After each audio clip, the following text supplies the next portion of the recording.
Suppose we have a disk that's hinged or pinned, and then a mass is hanging from with the string wrapped around it. Let go. What's the acceleration of the disk?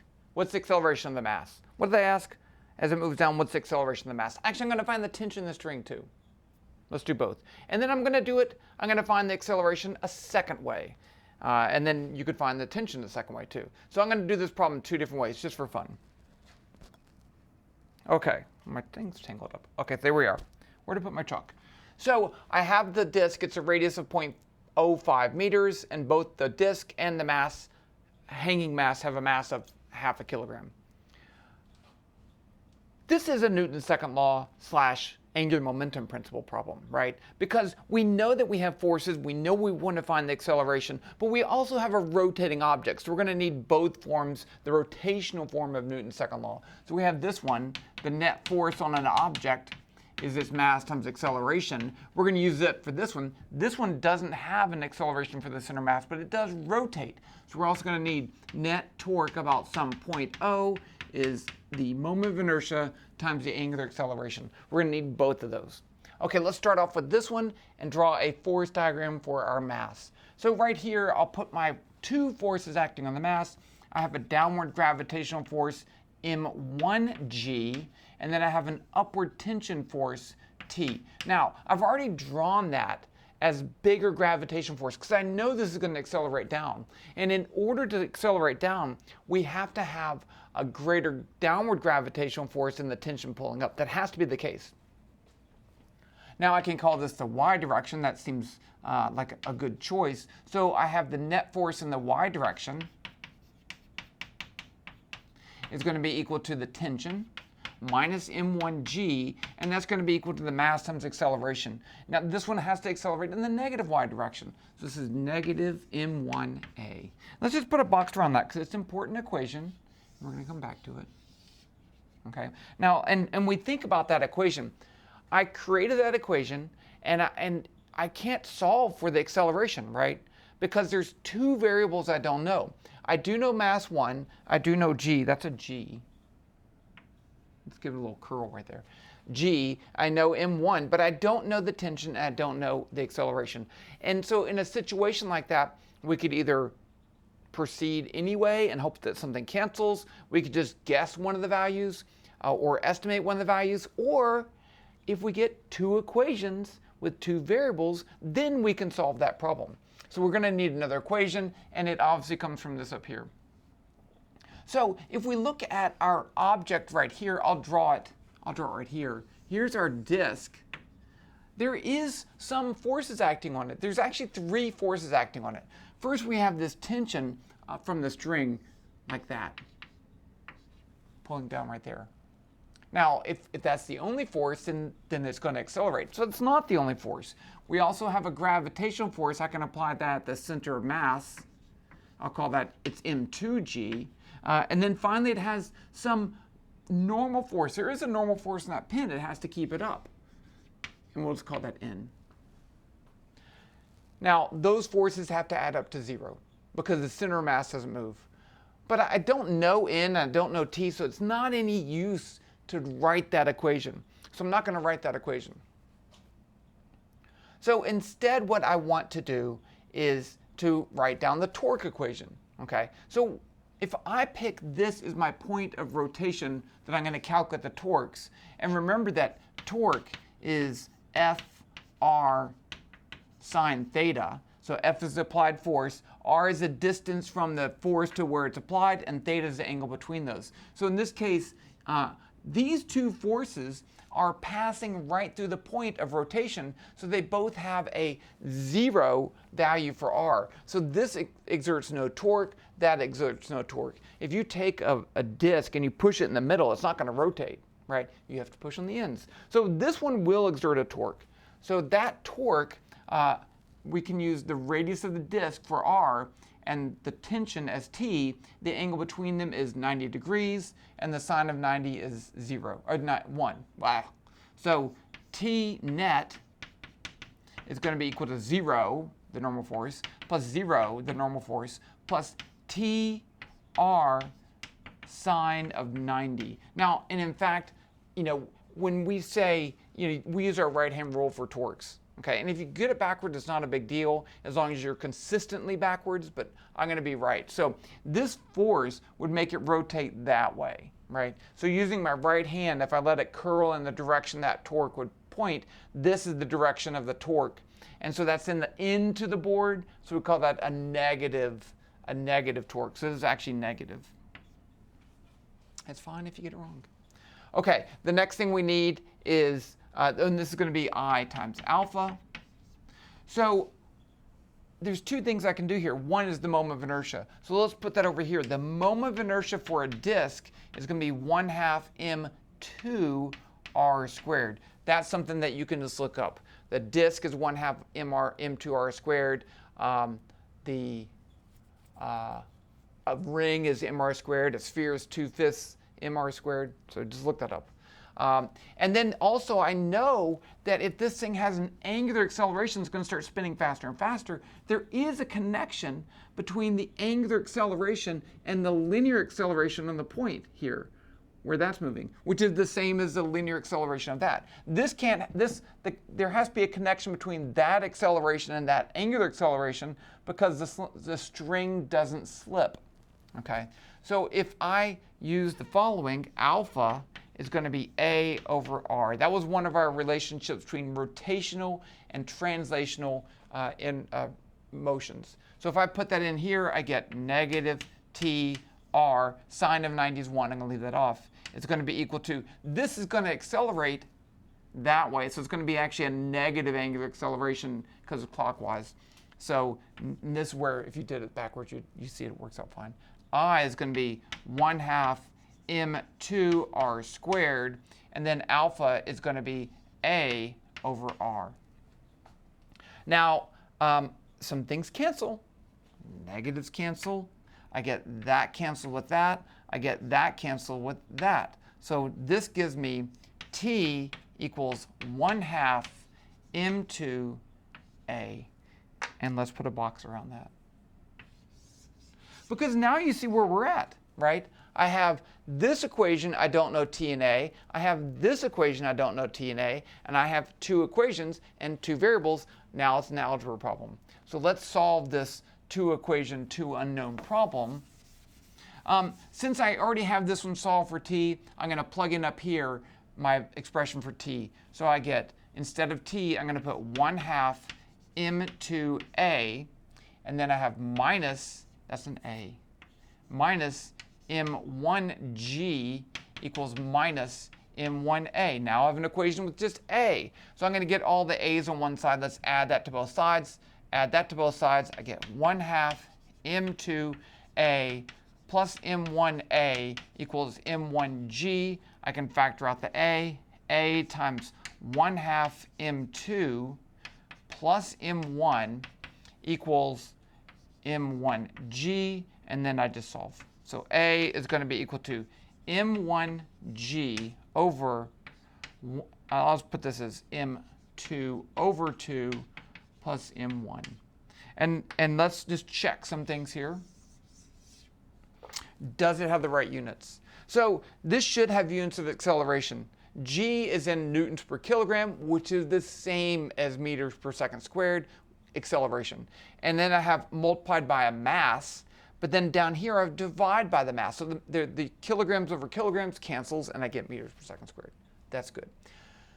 What about this? What if the disk had no mass? And also you may be surprised that, I'm actually kind of surprised that the radius of the disk doesn't come into play.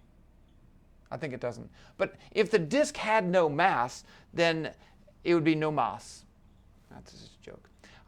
But what would happen to the acceleration? So if I have this tied around a pulley that doesn't have any mass, then this is just going to be free falling, right? So I'd have an acceleration of g. So if m2 has no mass, I have m1 over m1 cancels and I get g. So that's good.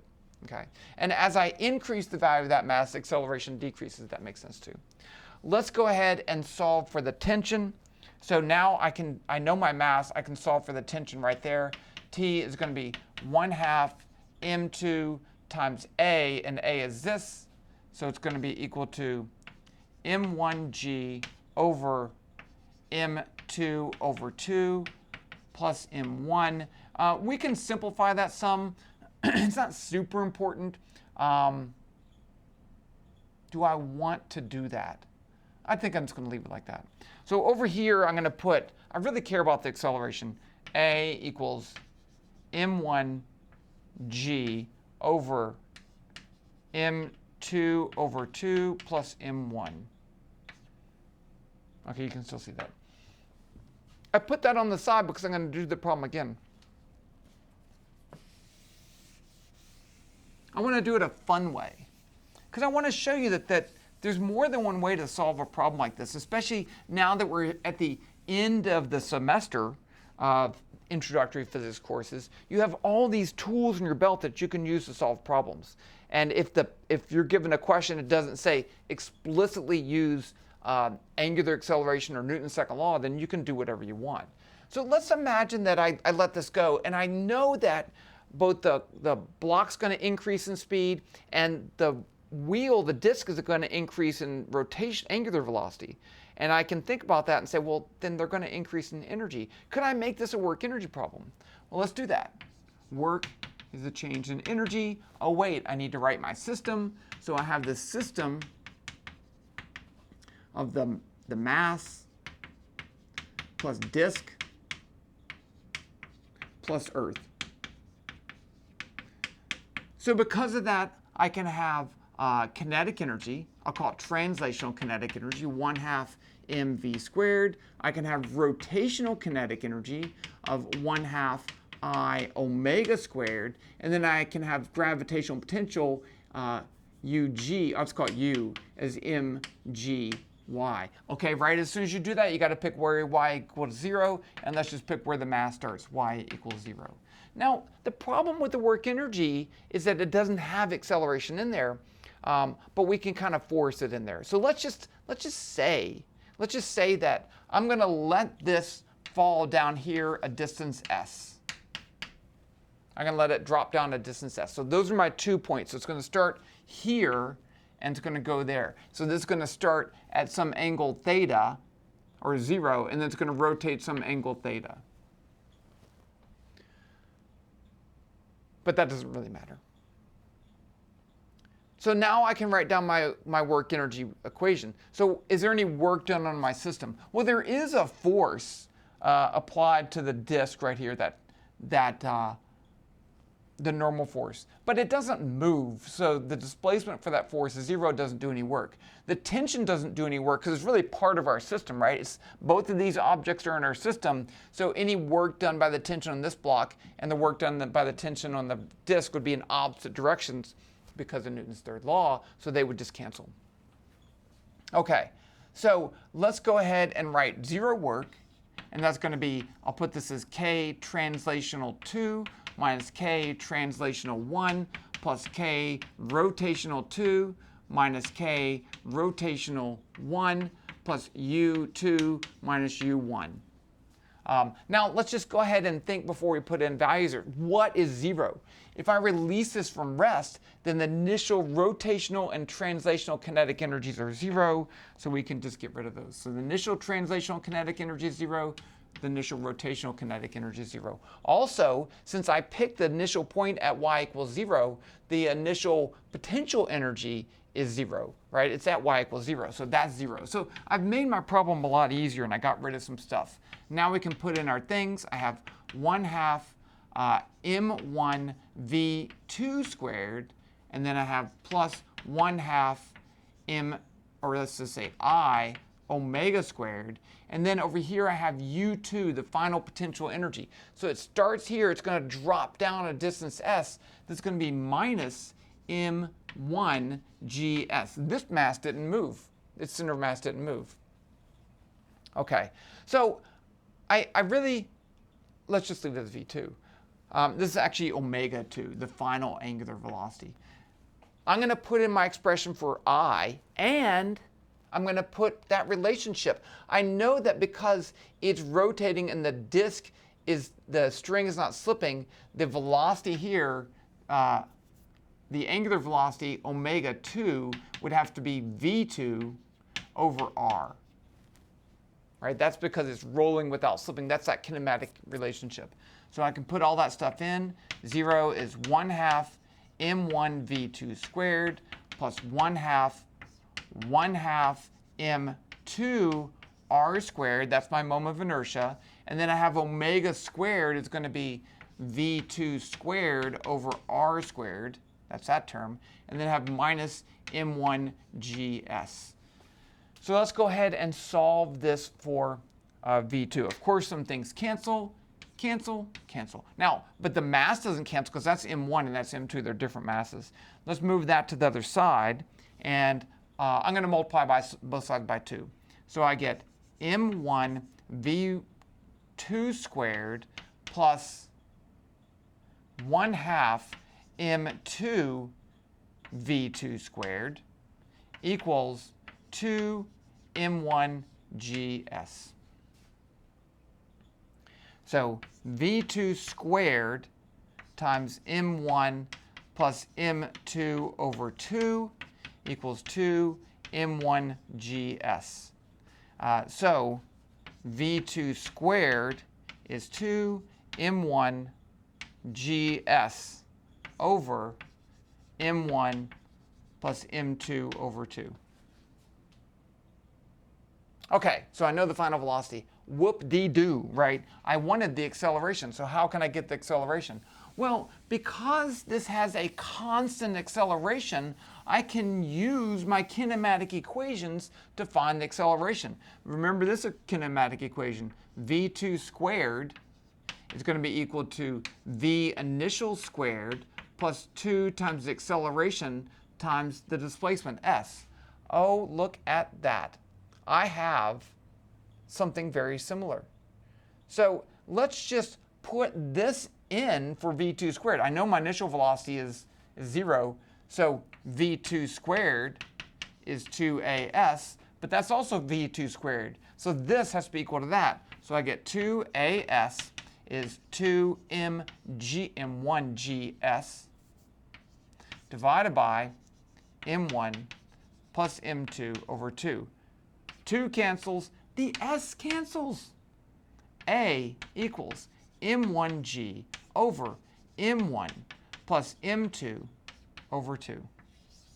Same thing. Now it's actually not the same thing because I actually get plus or minus because I had a square root. Remember, the work energy doesn't really tell us direction, so it's not quite the same answer, but we get the same numerical value. That's pretty cool. And then if I wanted to, I could say, once I know the acceleration, I could use that to find the tension. So I could just say T minus m1g equals m1 negative m1a, and then I can solve for the tension. 2 different ways to do the same problem, and it isn't that fun at the end.